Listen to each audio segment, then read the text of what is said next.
Okay, guys, let me try this for the third time. Hopefully it works. So I wanted to talk to you guys about something that's really heavy on my heart today, and that is that today we should be celebrating our child's 5th birthday. It really is crazy to think what has all changed in the last, 5 years. And yes, we have 2 more children, but I want to talk to you a little bit about how do you get past that hurt? How do you get past that that just like hit in your stomach when you don't know what to do? So my name is Tony. I am a stay-at-home mom with 5 kids. I struggle with Hashimoto's disease. I'm a homeschool mom. I'm a firefighter wife, so it's a really busy schedule here.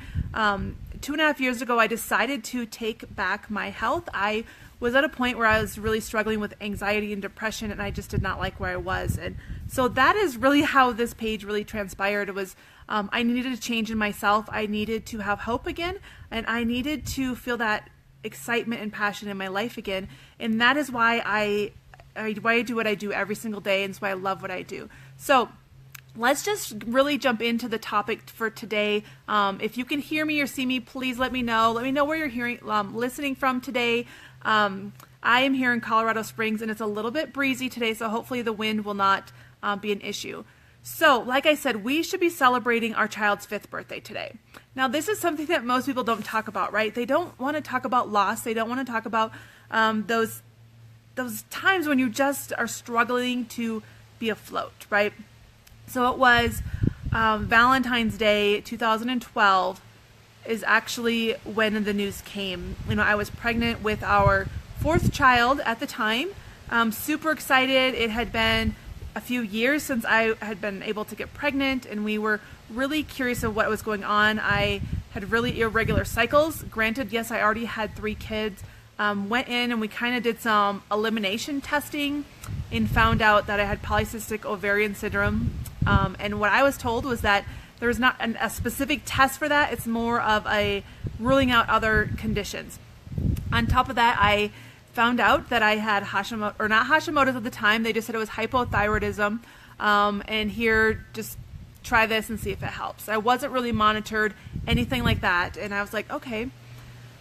We were really excited. We love our kids and we wanted to add to our family. And when we found out in January that we were expecting, we were super excited.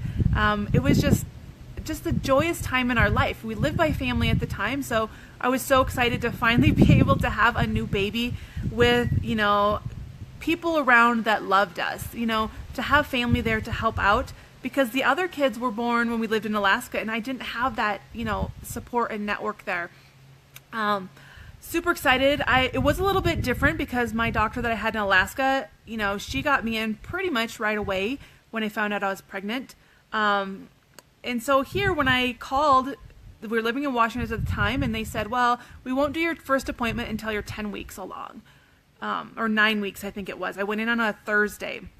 I still remember that day driving there, and my first checkup, and, I had been through this before with two pregnancies already, and, just the routine first checkup, and of course, they're like, well, we might not hear the heartbeat because it's kind of early on, but they might still hear it, all those if things. And come to find out they couldn't hear a heartbeat. And so I was a little devastated.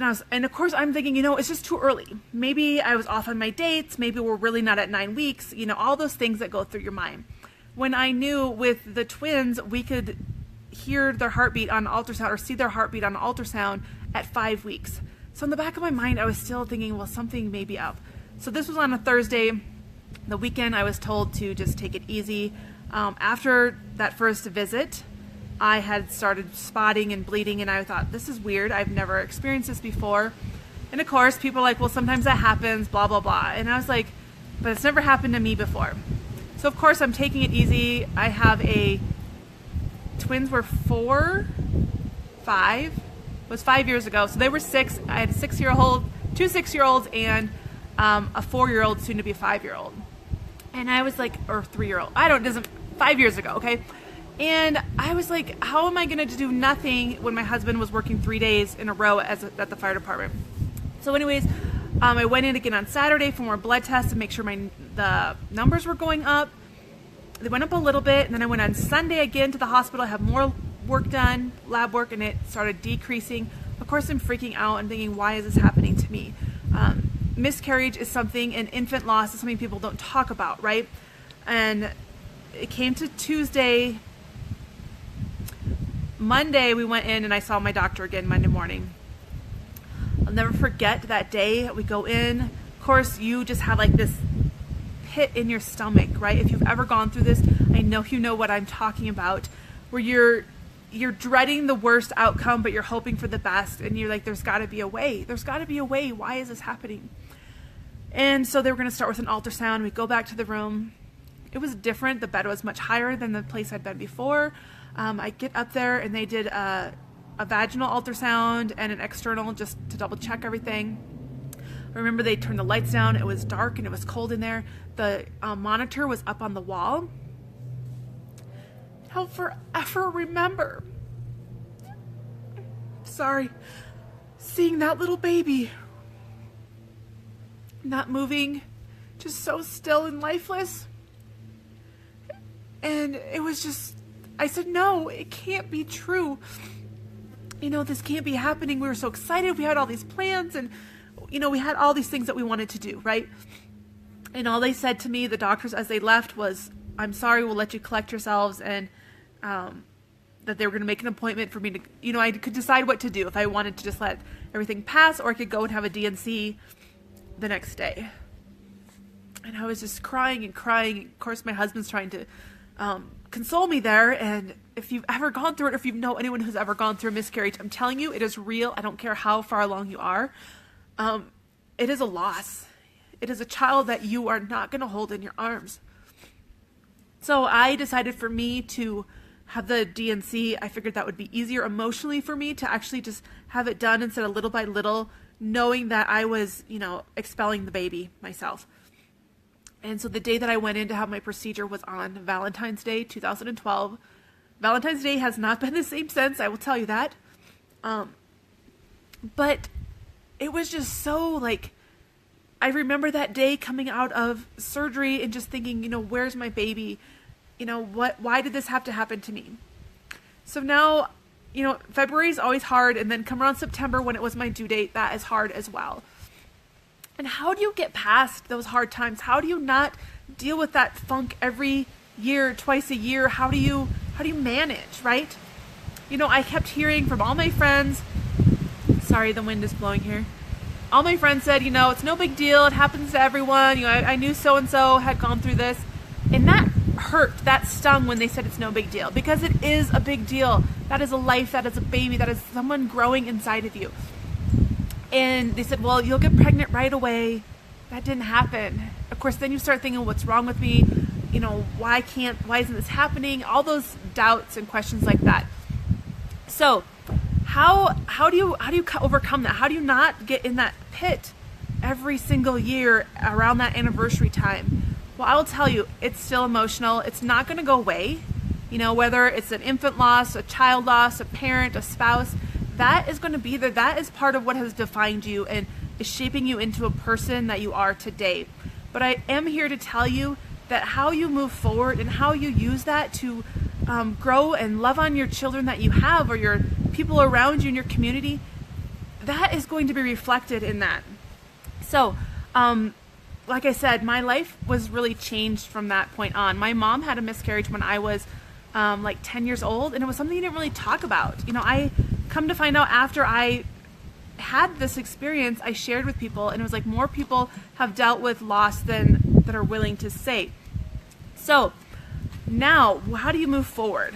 Here are my tips for you. First, it is to, not be silent anymore. Be willing to share with other people what is going on, right? Those hurts that you're having. That was what I struggled with the most, was the denial and just being closed up, okay? Let people know that you're hurting. It's okay to cry. It's okay to mourn. And then you need to make a game plan going forward, okay? How are you going to, are you going to have a special thing you're going to do each year around that time of the year? How are you going to celebrate instead of be in that spot of mourning and hurting? So that is something that I really want you to think about. And You know, it's something that really defines you and changes you as a person. And, you know, there will be times that your whole family is not going to remember that you went through that experience, but you do. And that kind of stings sometimes too when other people forget what has happened. But I really want to challenge you to pull yourself out of that spot you're in by finding a community. And if you are struggling to find a place where it's safe for you to work on yourself, work on your mindset, work on your health, work on your fitness, because let me tell you, I was in this place where I was not healthy anymore. I was, you know, struggling severely. You can take that in. And be careful with it. And it was not a good place. So I had to learn how to love myself again. I had to learn how to be true to myself again, not only for myself, but for my kids and for my husband. So I don't know if you know this about me, but I do run accountability groups. And what we do in that is we work on, you know, getting back to ourselves, you know, loving ourselves again, treating ourselves right, talking to ourselves right, learning how to fuel our body with the nutrients that are going to get us to optimal health. And if that is something that is interesting to you and you want to learn more about what I do, it's one-on-one. I one-on-one to find out your goals. Sorry. And then I really work with you to help you to become that person that you want to be. You know, where do you want to be in a year from now, 6 months from now? Maybe you're struggling, you're sitting on your couch right now thinking, I don't have anything to look forward to. I want to encourage you to dream bigger, okay? So we're starting this new group. It's back to you. The kids are back in school, so I really want to focus on us as women and as moms of, you know, taking time for ourselves and to loving ourselves and doing those things that we dreamed we were going to do for ourselves every day, but then the busyness of life came around and we put ourselves on the, you know, back burner. So we are going to be working on getting back to taking care of ourselves. And like I said, we start on Monday. If that is something that you want to know more about, comment below, send me a message. I would love to chat with you on that. Maybe you are struggling right now with a loss in your life. Maybe you are struggling with infertility issues, or maybe you are going through a miscarriage or things like that. I want you to know that, you know, I'm here for you to talk to. You don't have to put your business out there publicly, you know, in a comment. Feel free to just, you know, message me. It's private. I'd love to chat with you and see, you know, how I can help you to overcome where you are and to live your best life. So I hope you guys have a fantastic Friday. Go and do something for you to help you to get back to loving yourself. So, like I said, my door is always open for you guys to chat. Have a fabulous, fabulous Friday. Bye, guys.